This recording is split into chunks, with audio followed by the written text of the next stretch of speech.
Hello, আসসালামু আলাইকুম everyone. MP midnight চ্যানেলের পক্ষ থেকে সবাইকে স্বাগত। আমরা চলে আসি আজকের এপিসোডে তাল গাছের নিচে দাঁড়িয়ে থাকা ভূতের গল্প নিয়ে, যেটা বাস্তব ঘটেছিল আমার দাদুর সময়ের। আমাদের গ্রামটা ছিল খুব সাধারণ, চারিদিকে ধান ক্ষেত, মাঝখানে একটা কাঁচা রাস্তা, আর গ্রামের শেষ প্রান্তে এক পুরানো শাসনের পাশে ছিল একটা বিশাল তাল গাছ, এত উঁচু যে তার দূর থেকে দেখলে মনে হয় মেঘের সাথে লেগে আছে। গ্রামের সবাই তাল গাছ এড়িয়ে চলতো, কারণ লোকজন বলাবলি করতো গাছে রাতে ভূত দেখা যায়। আমি এসব কথা বিশ্বাস করতাম না। আমার নাম রনি। শহরে বড় হয়েছি, ছুটিতে গ্রামে এসেছি। সেই বছর খুব গরম পড়ছিল, যার কারণে গ্রামে ঘুরতে গেছিলাম। তখনই প্রথম শুনি তাল গাছের ঘটনা। আমার দাদু সন্ধ্যায় বললেন, ওই তাল গাছের দিকে রাতের পর যাস না। আমি হেসে বললাম, কেন দাদু, ভূত আছে নাকি?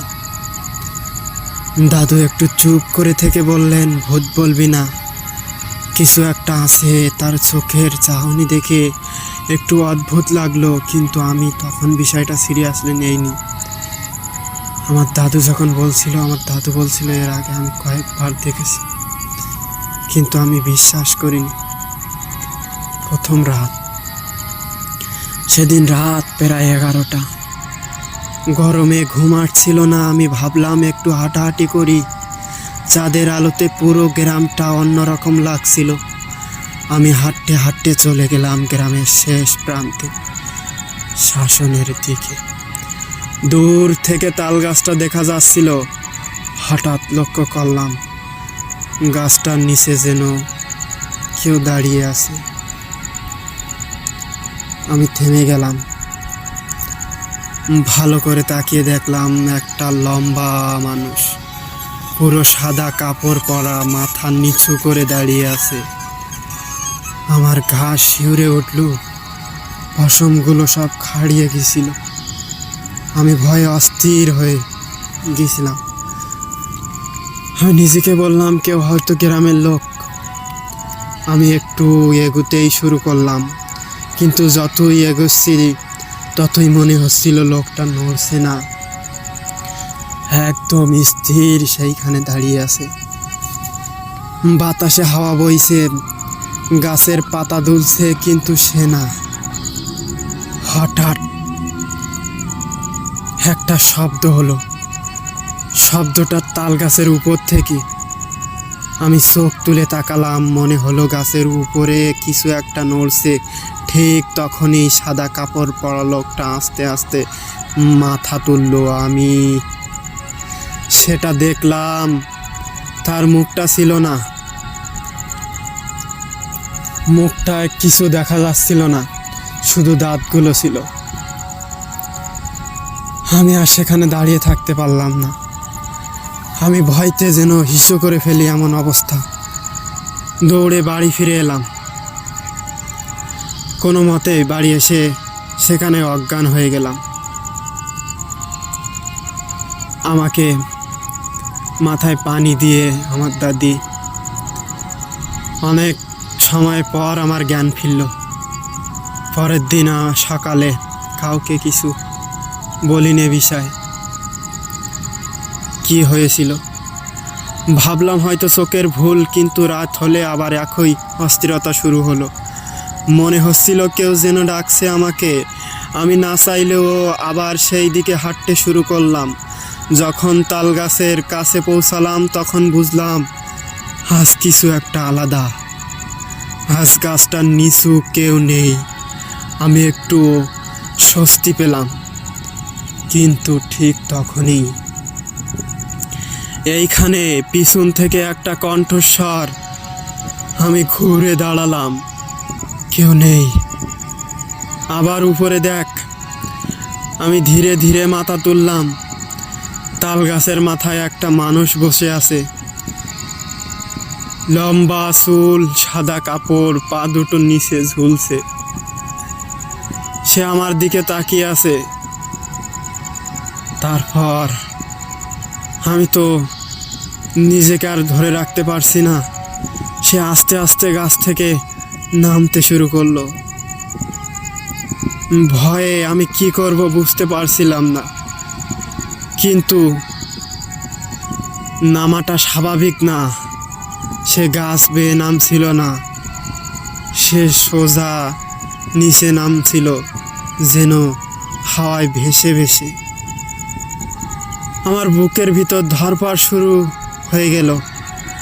আমি পিছিয়ে যেতে লাগলাম। হঠাৎ সে থেমে গেল মাঝপথে। তারপর তার মাথাটা একপাশে কাত হয়ে গেল, আর একটা বিকৃত হাসির শব্দ আর ঘংরানির আওয়াজ।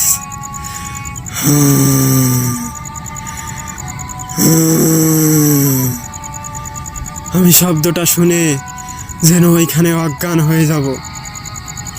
আমি চিৎকার করে দৌড় দিলাম। পরের দিন আমি সব খুলে বললাম দাদুকে।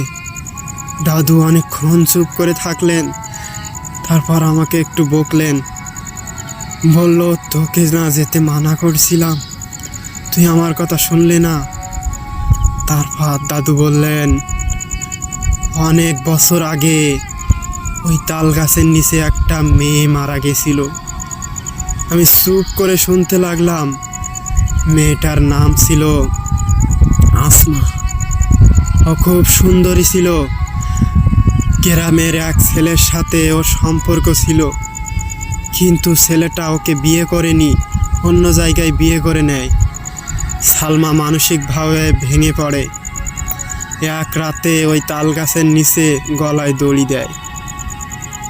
আমি শিউরে উঠলাম। দাদুকে বললাম, কিন্তু ওর আত্মা শান্তি পায়নি। কেউ কেউ বলে ও এখনো ওই গাছেই থাকে। আমি ওকে কয়েকবার দেখেছি।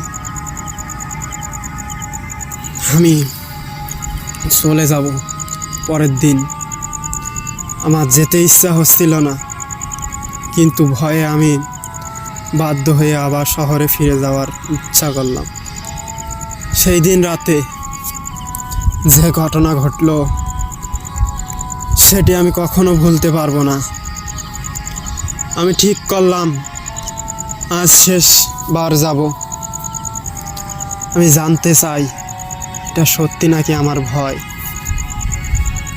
রাত 12টা। আমি আবার গেলাম। এইবার গাছটার কাছে গিয়ে দাঁড়িয়ে রইলাম। চারিদিকে একদম নিস্তব্ধ। হঠাৎ তুমি আবার এসেছো। আমার সামনে এসে দাঁড়িয়ে। আজ তার মুখ দেখা যাচ্ছে, কিন্তু মুখটা মানুষের না। চোখ দুটো নাই, চোখের জায়গায় ফাঁকা। মুখে অস্বাভাবিক হাসি, আর সেই গংলানির শব্দ।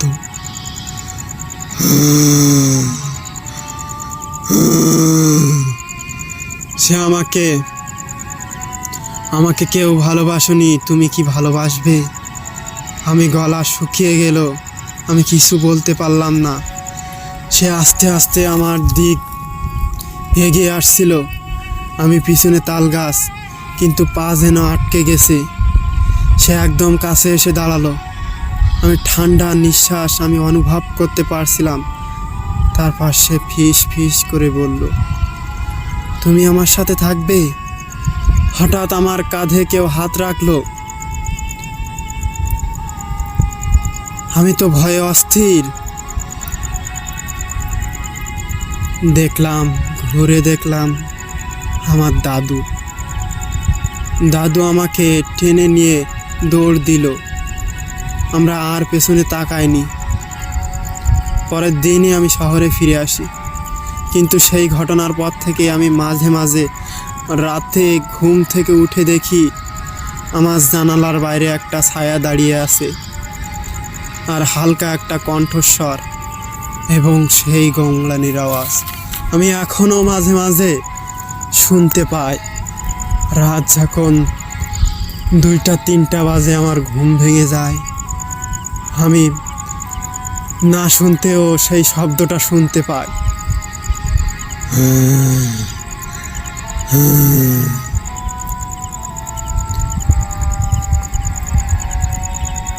তো বন্ধুরা, এখানে শেষ হচ্ছে আমাদের আজকের এপিসোড। পরের এপিসোডের জন্য সবাইকে আমন্ত্রণ। আমাদের চ্যানেলটা সাবস্ক্রাইব করবেন, ভালো লাগলে লাইক কমেন্ট শেয়ার করবেন, পাশে থাকবেন। ধন্যবাদ।